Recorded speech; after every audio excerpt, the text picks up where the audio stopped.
Bismillahirrahmanirrahim. My name is Dr. Hamid Sayyed from the CMH Institute of Medical Sciences, Multan, and this blackboard presentation is a continuation of the topic on the gross features of the cerebral hemispheres. So in front of us we can see is the lateral and medial view of the right cerebral hemisphere, and we talked about the main subdivisions of the cerebral hemisphere previously: the frontal, parietal, occipital and temporal lobes. These subdivisions were on the basis of the four main sulci, which were the central, lateral, parieto-occipital and calcarine sulci. So now let's look at the other main sulci and the gyri, which are present on these cerebral hemispheres. The frontal lobe, this was the region which was present. If you would follow my mouse cursor, the frontal lobe is the region, as you can see in the lateral view, which is present anterior to the central sulcus and superior to the lateral sulcus. This frontal lobe, which is known as the motor cortex of the gray matter, is further subdivided into several regions on the basis of some prominent fissures. In the frontal lobe, which is this region over here, there are three sulci, three prominent sulci, which further subdivided into four gyri. Now the first one is the sulcus. Now I'm going to be representing these sulci of the frontal lobe in a different color, in the color pink. So you can see the one which is traveling parallel and anterior to the central sulcus. This is known as, I'm going to label it for you with the abbreviation, the precentral sulcus, because it is anterior to the central sulcus, so it is known as the precentral sulcus. And from this precentral sulcus, extending anteriorly, are two sulci, the one which is superior and the other one which is inferior. So you can see that the one which is superior and extending anteriorly is known as the superior frontal sulcus, whereas the one beneath it, extending anteriorly from the precentral sulcus, is the inferior frontal sulcus. Okay, so these are the three sulci present in the frontal lobe: the precentral sulcus, the superior frontal sulcus, and the inferior frontal sulcus. Now the gyri which are present are, the gyrus is the fold, the elevated fold of the gray cortex. This gyrus, which is present between the central sulcus and the precentral sulcus, is known as the, this is the precentral gyrus.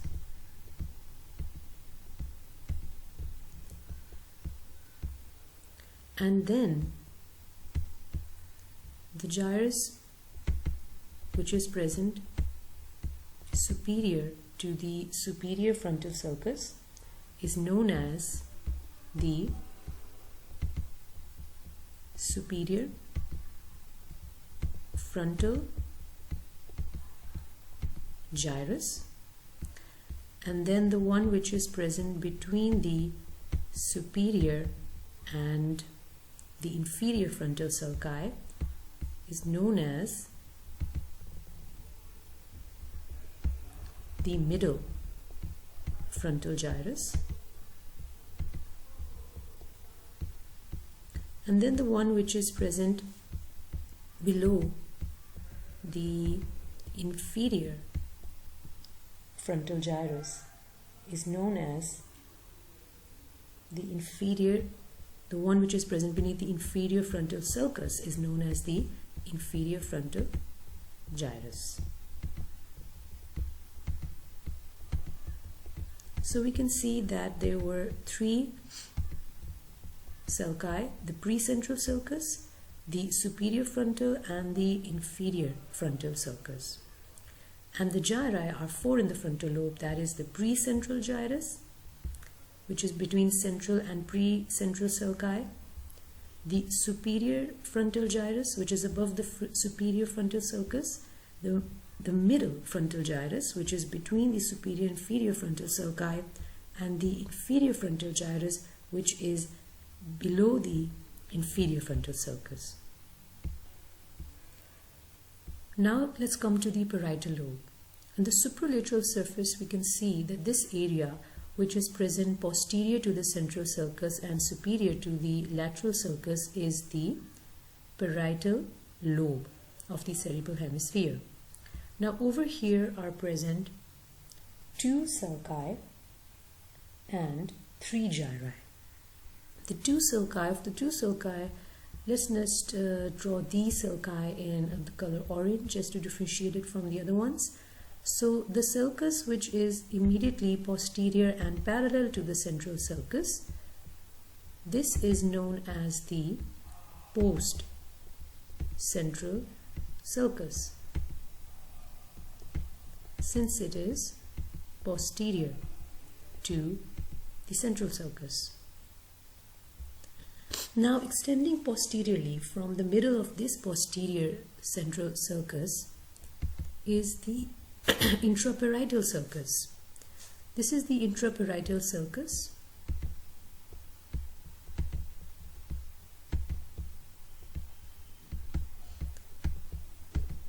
and the parts which are above and below this intraparietal sulcus, these are the superior and inferior parietal gyri.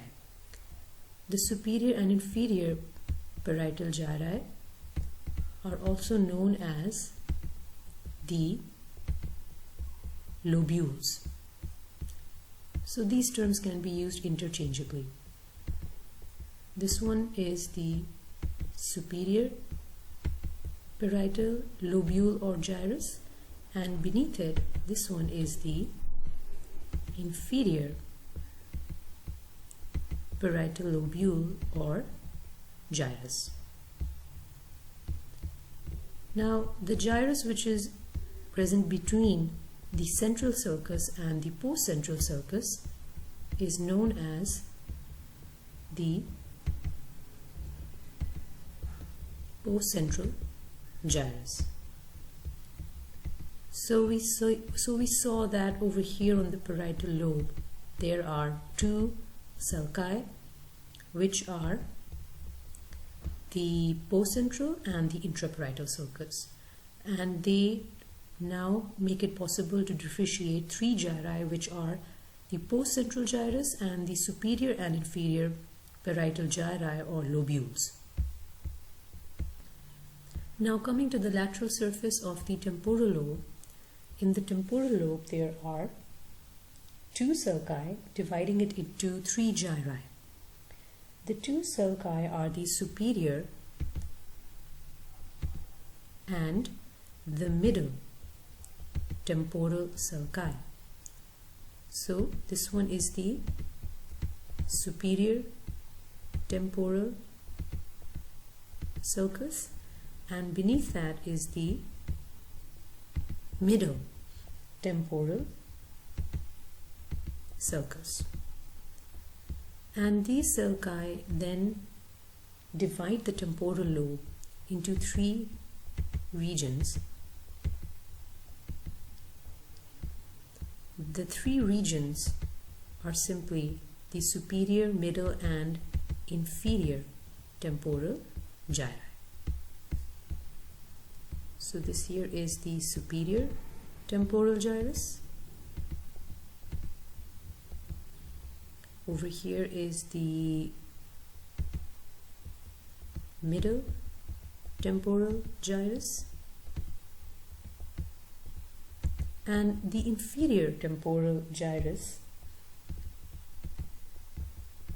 is continued onto the inferior surface of the cerebral hemisphere.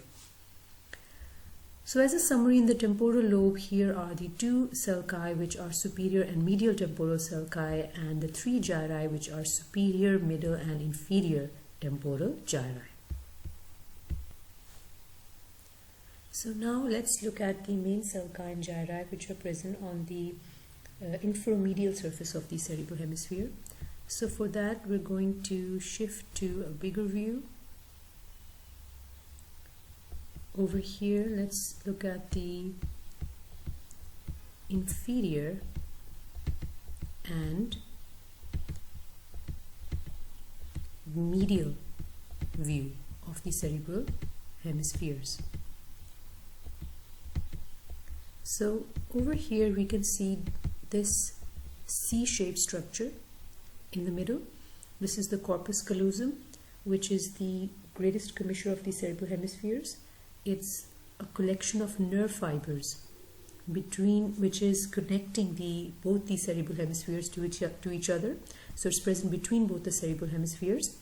And this corpus callosum can be subdivided into this anterior beak-shaped bend, which is the rostrum, and then it curves into the genu, the body of the corpus callosum, and the posterior curved end is known as the splenium of the corpus callosum. So these are the parts of the corpus callosum, and the first gyrus, which is to be identified on this surface, is the one which is immediately above the corpus callosum.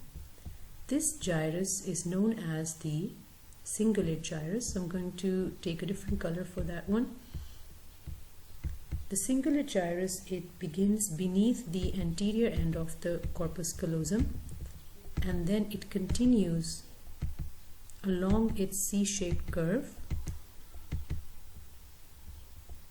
And this cingulate gyrus is separated from the corpus callosum by this sulcus over here, which is known as the callosal sulcus. So this is the callosal sulcus, which is present between the corpus callosum and the cingulate gyrus. This here is the cingulate, C-I-N-G-U-L-A-T-E.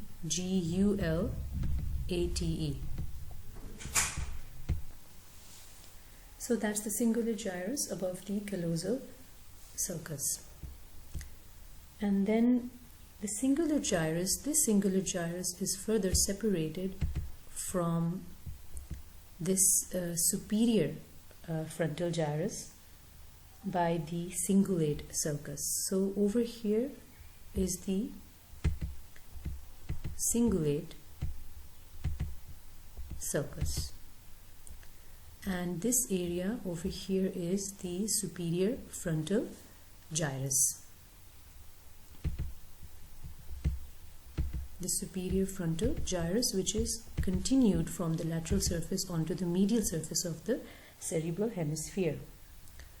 Another important gyrus, or better to say lobule, which is present on the medial surface of the hemisphere, is the paracentral lobule. Actually, on the supromedial margin, the central sulcus produces an indentation like so. This is the central sulcus on the supromedial margin. The area of the gray cortex, which is surrounding this indentation, is known as the paracentral lobule. So this area is the paracentral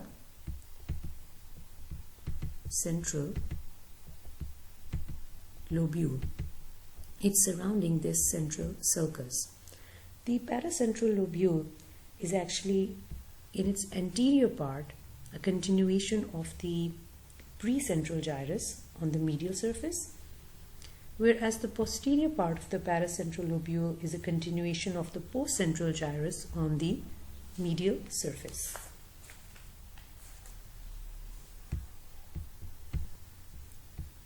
Now, also present on the medial surface of the hemisphere, if we recall from our previous knowledge, is the parieto-occipital sulcus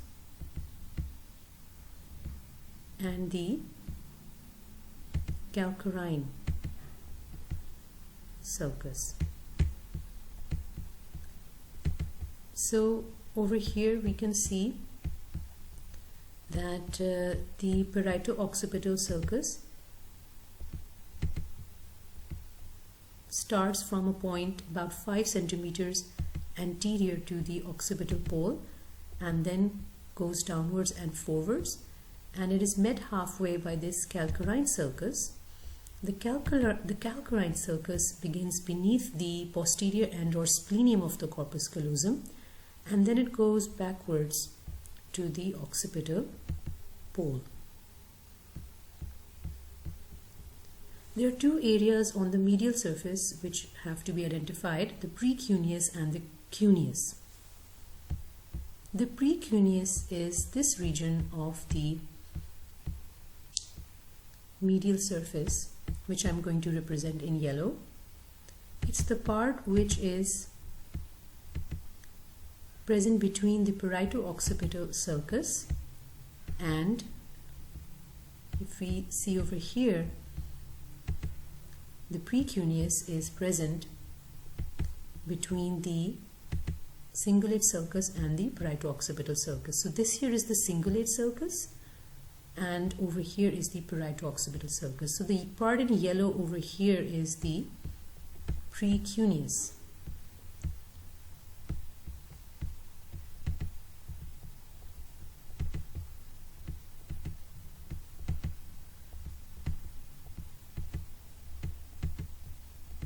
Precuneus, between the parieto-occipital sulcus and the cingulate sulcus.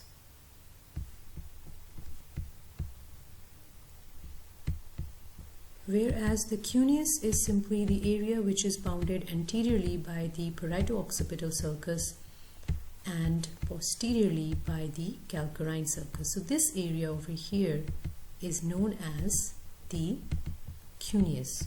So you can see precuneus is anterior, because the word pre always means anterior.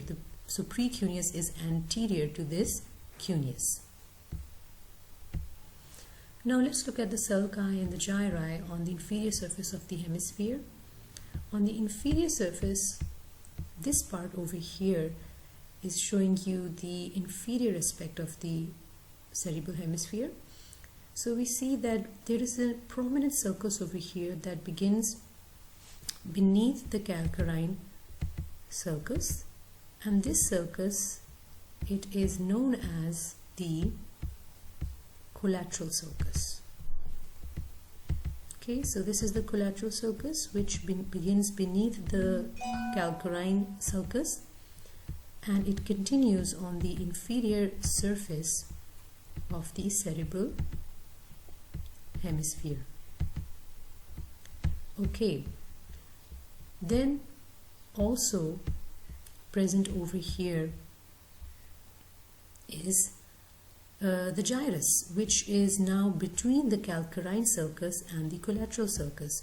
So the gyrus, which is present between the calcarine sulcus and the collateral sulcus, is known as the lingual gyrus.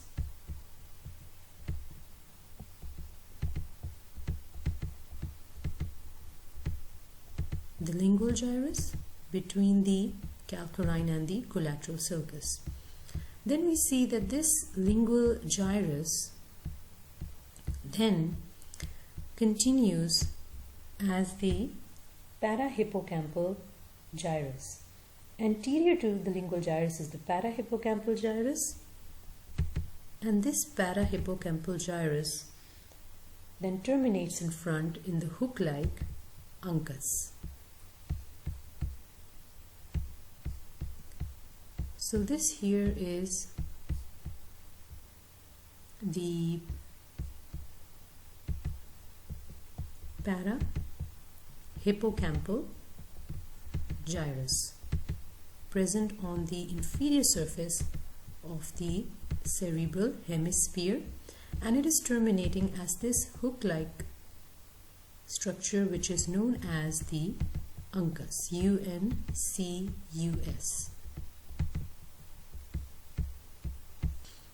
Another prominent sulcus on the inferior aspect of the cerebral hemisphere is this occipito-temporal sulcus.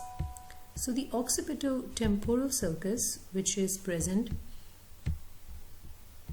on the inferior surface, is actually lateral to the collateral sulcus.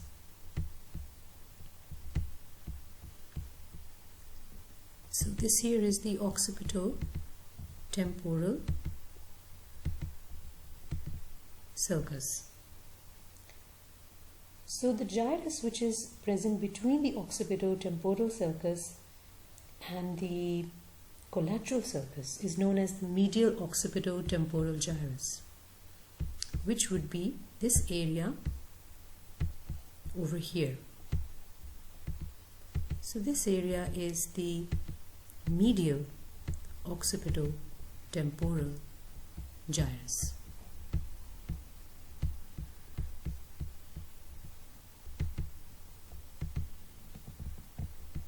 The medial occipito-temporal gyrus. And then the gyrus which is lateral to the occipito-temporal sulcus, that is the one which is present over here. This is known as the occipito-temporal gyrus.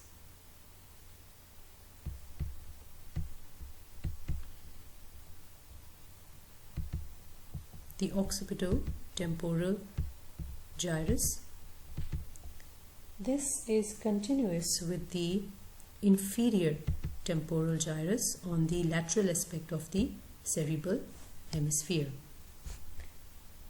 So now let's do a quick recap of the prominent sulci and gyri on the medial surface of the cerebral hemisphere.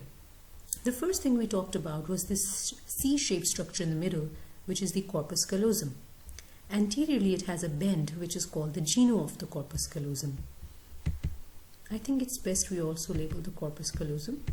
So the genu is the anterior bend which is projecting downwards as this pointed part known as the rostrum or the beak.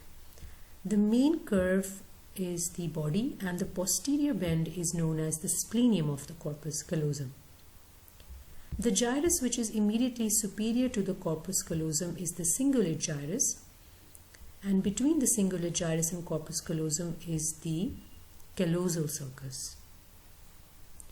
Then separating the cingulate gyrus from the superior frontal gyrus above is the cingulate sulcus.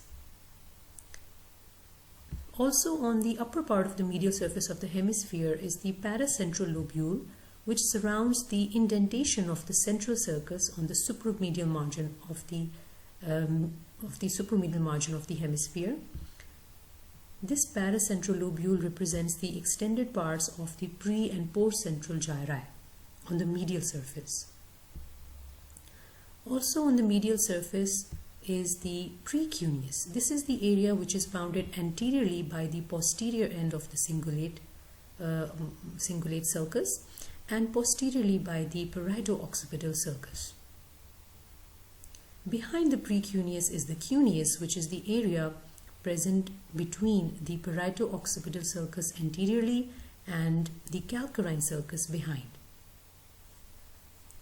Now looking at the inferior surface of the cerebral hemisphere, we can see a sulcus which is starting below the calcarine sulcus and continuing forwards. This is the collateral sulcus, and between the collateral sulcus and the calcarine sulcus, the gyrus is the lingual gyrus. And anterior to the lingual gyrus is the parahippocampal gyrus, which terminates anteriorly in the hook-like process known as the uncus. Then the collateral sulcus is then separated from another sulcus, which is the occipito-temporal sulcus on the inferior surface, by the gyrus, which is the medial occipitotemporal gyrus, and then lateral to this sulcus, this occipitotemporal sulcus, is the occipitotemporal gyrus, which becomes continuous with the inferior temporal gyrus on the lateral aspect of the hemisphere. So these are the prominent features, the prominent gross features on the medial surface of the cerebral hemisphere. I hope that you got all that and I wasn't too fast for you, and I also hope I wasn't going too slow. So you can watch the video again if you want to recap everything that we talked about in this particular topic. So thank you so much for your time and your attention.